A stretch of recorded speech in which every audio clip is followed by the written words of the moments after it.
r/askreddit. What black market existed in your school? The cafeteria, not school run, kind of just a cafe inside the school, would charge $3 for a peanut butter and jelly sandwich, so one girl kept the ingredients in her locker and charged $1. When the school caught wind and shut it down, they tried to guilt us all by saying how the cafeteria was someone's livelihood and we were taking away from that. But like, $4 for peanut butter? The market adjusts. This is tyrannical regulation. Lol at the idea that undercutting the third-party lunch counter was costing someone's livelihood. More like costing someone's profits. Was probably better peanut butter, too, if my school's cafeteria food was any indication. Saying how the cafeteria was someone's livelihood and we were taking away from that. But like, $4 for peanut butter?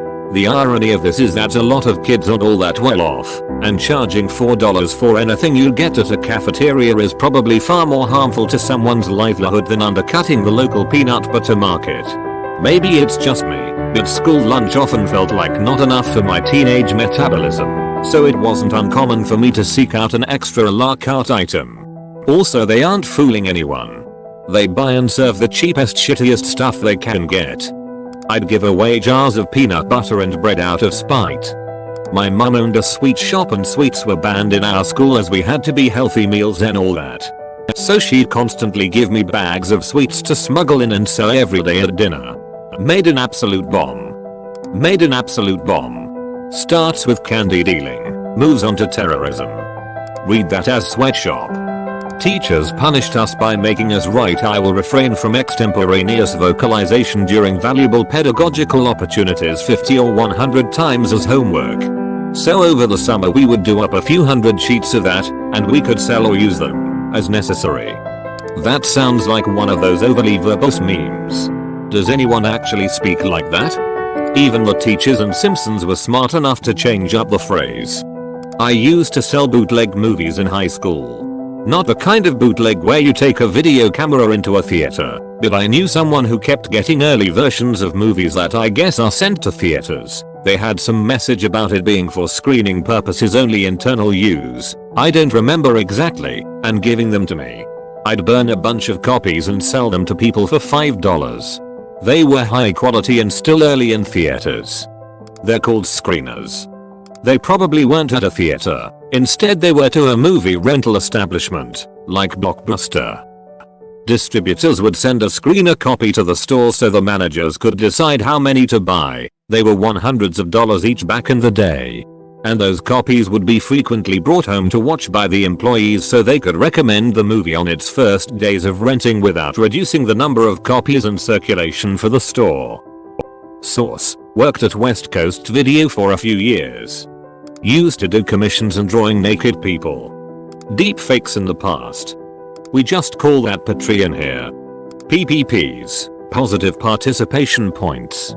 These were little yellow tickets that teachers handed out to students who were participating positively. Every month there would be class-wide and school-wide draws for prizes. The more PPPs you had, the greater your chance of winning was. Didn't take long for kids to copy the template in Word and start selling stacks of PPPs. This feels like it's straight out of Diary of a Wimpy Kid.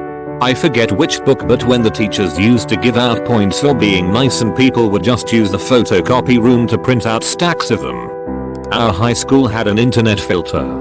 An enterprising friend of mine set up a free BSD server in his basement and put together some 256 millibars flash drives with an executable version of Firefox. Could run directly from the flash drive without installs and a SSH client. You could plug it in, connect SSH, then use the server as a proxy for all the Firefox traffic and get around any website you wanted. Those flash drives were a hot commodity, let me tell you. You could set up in the library and just start casually browsing a banned website, and people would start coming up and asking how you could do it. In middle school, I accidentally brought up the login for the network security software. After figuring out that the password was admin or something equally weak, I was able to add and remove sites to the blocked list, print to other classrooms, and remotely shut down other computers. Pretended to have superpowers. A few of us would play Tank Wars on shockwave.com, And that went until Justin marked on us. In 8th grade, 2001, I got a Playboy from my older sister's BF. I cut out the nudes and sold them one at a time to the rest of the guys I knew. A $5 magazine turned into clothes on $50. I didn't get caught, but a few days later another kid tried the same thing with one he stole from his dad's stash. He was caught. School tells his dad. Dad is unusually pissed off about it. Turns out it's dad's favorite issue BC. It was Cindy Crawford in the centerfold.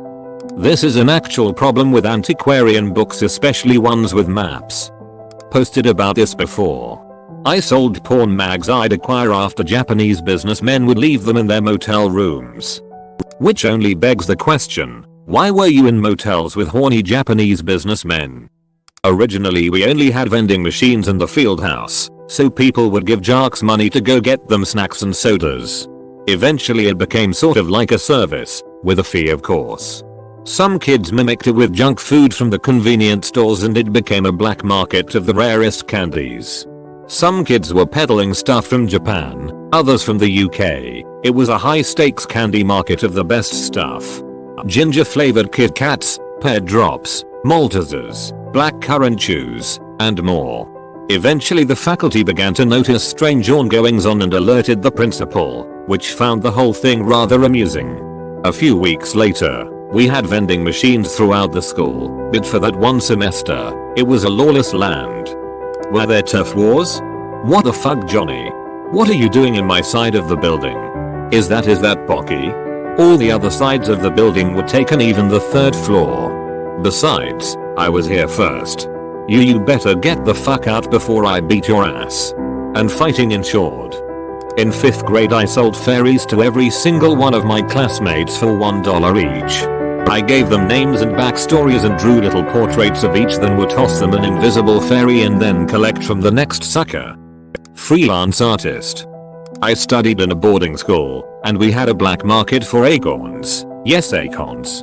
The kids would collect the acorns from the ground, paint and shape them so that they spin like Beyblades. The other kids would buy them to compete in the acorn battle, which is similar to Beyblade. That was unexpectedly wholesome. Used to sell pot inside dry erase markers. Color coded per price, and nearly undetectable. Dude. I used to do the same thing. You just take the ink tube out and you can fit a few grams in that bitch. My parents and teachers always wondered why I was 17 and always had markers on me. Dad found out one day when he realized there were chew marks on the cap, so he chewed it off and found the weed. Bad day.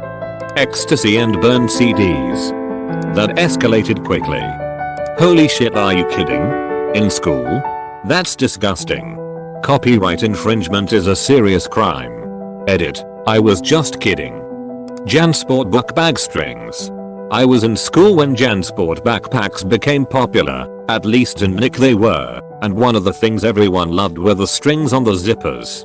It became a huge problem where students were stealing strings off of others and either hoarding them or selling them. The solution became using a lighter to partially melt your strings together so they couldn't be untied without breaking them. Leaving your book bag unattended anywhere was the equivalent of leaving your car parked in the wrong neighborhood in 70s 80s New York City. Edit. Just remembered I ran a short-lived market selling scientific calculators back in high school as well. I actually found where the school stored theirs and was stealing them little by little. I'm not proud of it, but my morals were very loosey-goosey back then. A porn ring. Kids would find their dad's VHS pornos or magazines and sell them to this kid. Then he'd turn around and sell it for profit. Funny thing is that when the principal caught wind of it and found all the porn in his locker but the money wasn't there, the kid used the locker under his and hid it all in the bottom. The porn hustler dude is now a cybersecurity analyst.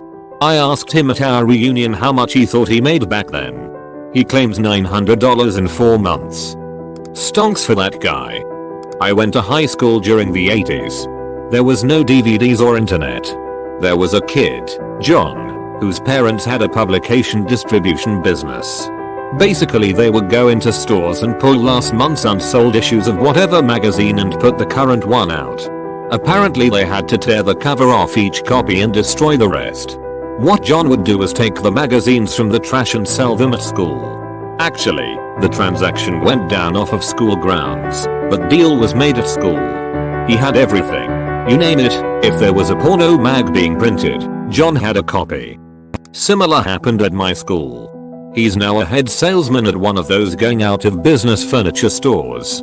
I've always suspected the porn thing was a front for something more criminal like drugs, but his new job just cements the idea that he's involved in more organized crime if you ask me. Silly me, I flipped used cars for money back in the 70s. Made $200 a month on average. The local cops were suspicious, cause I always had money. The state police were convinced I was one of the key players in the drug trade, cause after HS I got work as a structural steel worker in a shipyard, on second shift, and immediately bought a sports car. They observed that I, an 18-year kid, was driving a brand new sports car, and since I worked at night, had no visible means of support that they could see. I had no clue at all, until a friend of mine overheard the cops talking about me when they busted him, and he told me about it. Good times. Bubble gum and chewing gum. It was in middle school. Huge supply for chewing gum. Down the road there was a little cafe that sold those 5 packs of gum for 10 cents. I walked in with a $5 bill and bought as many as I wanted. I sold each stick at 25 cents each and 50 cents for Big Red. I made a huge profit. People started getting jealous and I got into a few fights over the amount of gum I was selling. Finally, the school caught on and told the store not to sell gum to students anymore, and thus my days as a gum dealer ended. Only on Reddit can you find someone as a gum dealer. My school banned soda. I used to keep a cooler full in my car and sell them for $2 a pop. $2 a pop. You must be from the Midwest. PlayStation 1 and 2. Memory cards. Stuck on a boss? Want the treasures without having to beat the game on ultra hard?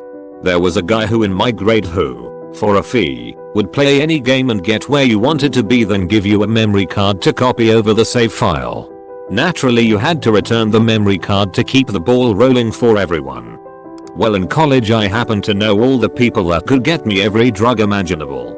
Like, forget that we also had chemical engineering students, one of which got caught making high quality meth to pay his student loans. Breaking Bad spiritual sequel confirmed. Not really black market, but I hope that counts. When I was in middle school Beyblade was hyped. I was into it too and found out that there are way newer ones in Japan but not here. Looked further and found fakes that looked almost like the real ones but way cheaper. You know where this is getting. Bought some for me to create interest in them. Showed them the fake boxes all in Japanese so they thought it's real and bought a bunch of them. I made something between 400-500 euros in half a year. I never got pocket money so I used to do other people's maths homework on the bus for £1. Iodized salt and simple black pepper in the lunchroom. I'm not kidding. This was around 2004, USA. Our cafeteria coordinator was trying to do everything healthy and by government rules, so no added salt. Bogus, but whatever. But she also took the pepper too. Kids in my school didn't really pack lunches, as most of us got reduced lunch. I was pissed, as they just boiled canned veggies and gave them to you in a bowl with the juice, and wasn't going to stand for it. I was also a huge arsehole in high school, so I made a plan. I bought salt and pepper shakers and put them in a zippy bag to carry in my backpack. I broke them out at lunch every day and shared with about 70 kids. We made it through for about 3 months, and then they finally caught on who had them. I got silent lunch detention in a separate room for a week, and I made sure I put my salt and pepper out on my table every day. But then, when I came back to the normal lunchroom, like 30 people had salt and pepper shakers. Shakers everywhere, and the coordinator was pissed. Oh, it makes me laugh even today. She still refused to put out salt and pepper, but we all had it anyway. It continued until I graduated from there. Drugs and lots of them. You could get anything from weed to heroin. High school. You could do this at my middle school. Edit, not anymore. You could do this because 2 of the students were gang members and one of them was a drug dealer which my best friend bought from. They graduated and I'm not sure if there are the right people there at my middle school. Mine had a couple I knew of, all by a good friend of mine. He made copies of school dance tickets and sold them at half the price.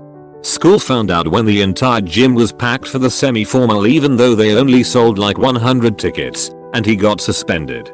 Next month he rented a community center for a night and ran his own unofficial school dance. School admin tried to bust him for this as well, but all they could say was not to sell tickets on school property. He went down to the States shopping with his parents often. Canadian. We live close to the border, and bought cases of the pop that you don't see around our parts, like all the obscure Mountain Dew or Coke flavors, and he also had boxes of full-size chocolate bars. Sold them out of his locker, which was just outside the cafeteria, for $1 while the vending machines and caf charged $1.50 or $2 for each. Made it about a month before they had the security stand within view of his locker to give him shit whenever they saw him selling something. On top of that, he also sold pot for his junior and senior year. Guy made bank in school.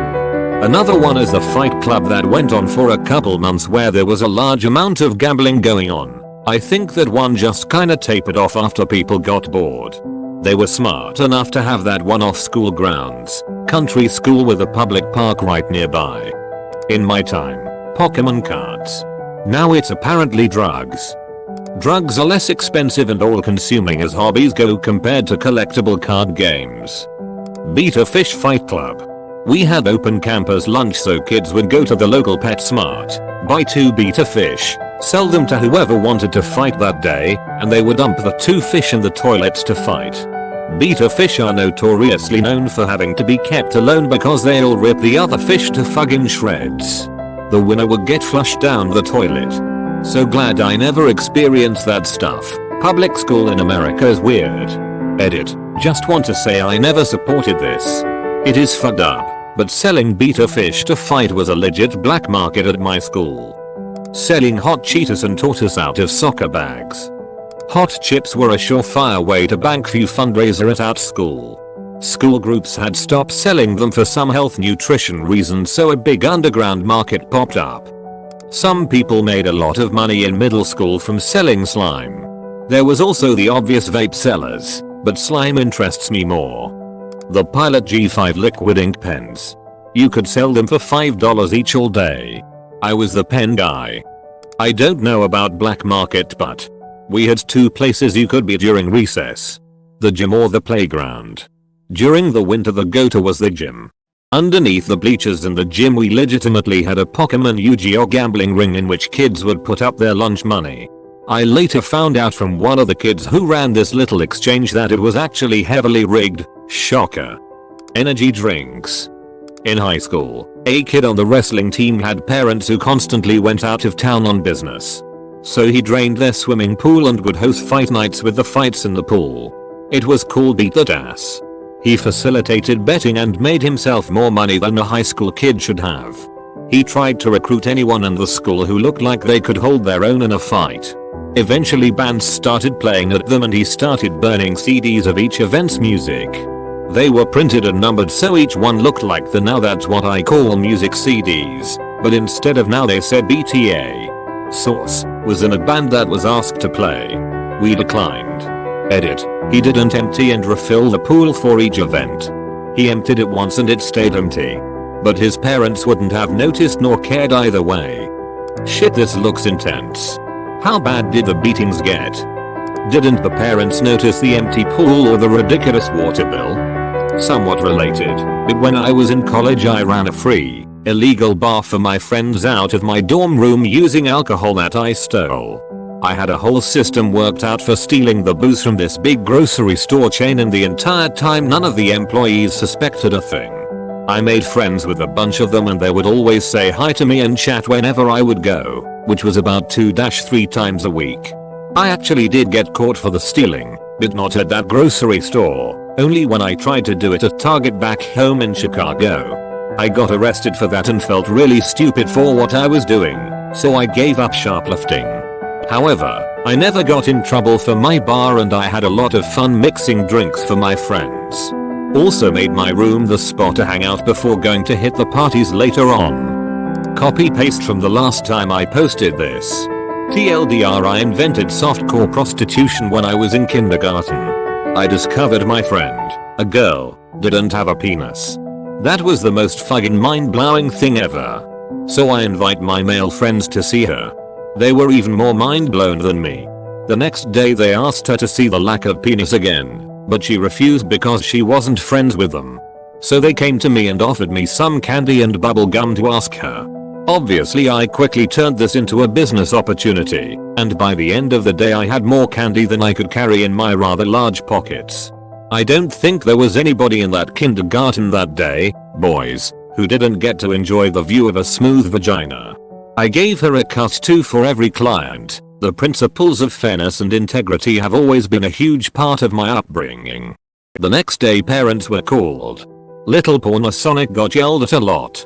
By the principal of the kindergarten, by her parents, by his parents. Candy had been confiscated. Rights of small and medium entrepreneurs meant nothing in that particular institution. I was pretty amused by this for the first half. Then, halfway through, I realized that my daughter starts kindergarten next week. You bastard. Oh man, I was our high school black market. My sophomore year I believe, the school took all unhealthy snacks and drinks out of the vending machines, candy, soda. So I stepped up and filled the gap until I graduated. I started carrying around a backpack full to the brim with various full-size candy bars and sodas, all of which I would sell for $1. The sodas were the real moneymaker. I could get a 12-pack for $3 and make 300% profit. On a good day I would generally make around $10, and usually at the very least $3 or $4. The school did give me warnings a few times when they did locker checks and found several boxes of soda and candy bars, but I just claimed they were for me, and nothing came of it. As a senior gift for my ski team, the underclassmen gave me a creepy trench coat from which to peddle my wares. It was great. The year after I left, another kid on the ski team stepped up and started offering the same service I've been told. Makes me happy to have left something of a legacy. I sold packs of batteries for when people's TI-84/83s were inevitably dead on test day. I had a few hand-me-down 83/84s that I rented out for tests, classes, and calculator checks. Also had phone chargers. Blow pops. No, that's not an autocorrect thing. Blow pops. The candy suckers with gum inside. This was high school. We were kinda sheltered.